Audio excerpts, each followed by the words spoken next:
രാഷ്ട്രീയ സ്വയം സേവക് സംഘത്തിന്റെ തലവൻ മോഹൻ ഭാഗവത് തന്റെ 4 ദിവസത്തെ സന്ദർശനത്തിനായി വാരണാസിയിൽ എത്തിയിരിക്കുകയാണ്.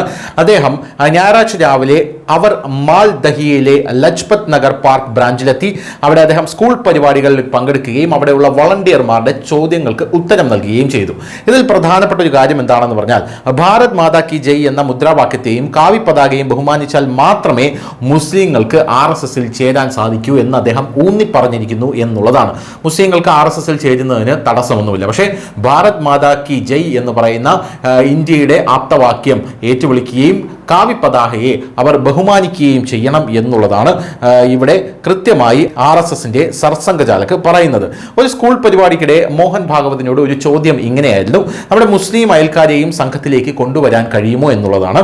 ഈ ചോദ്യത്തിന് മറുപടിയായി RSS മേധാവി ഭാരത് മാതാ കി ജയ് വിളിക്കുകയും കാവി പതാകയും ബഹുമാനിക്കുകയും ചെയ്യുന്ന എല്ലാവർക്കും RSS ശാഖയുടെ വാതിലുകൾ തുറന്നിട്ടിരിക്കുന്നു എന്നാണ് അദ്ദേഹം പറഞ്ഞത്. ഔറംഗസേബിന്റെ പിൻഗാമികളാണെന്ന് കരുതുന്നവർ ഒഴികെ മറ്റെല്ലാവർക്കും RSSലേക്ക് കടന്നു വരാമെന്നും അദ്ദേഹം അഭിപ്രായപ്പെട്ടു. സംഘത്തിന്റെ ശാഖയിൽ ആരാധനാ രീതി അടിസ്ഥാനമാക്കിയുള്ള വിവേചനമില്ല എന്നും അദ്ദേഹം പറയുന്നുണ്ട്.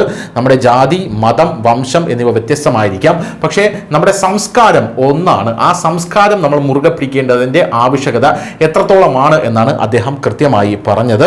ഒരു ഏകീകൃത ഇന്ത്യ ആവശ്യമാണ് എന്നും അദ്ദേഹം അഭിപ്രായപ്പെട്ടിട്ടുണ്ട്. ഏകീകൃത ഇന്ത്യ എന്ന ആശയത്തെക്കുറിച്ച് മോഹൻ ഭാഗവത് സംസാരിച്ചു.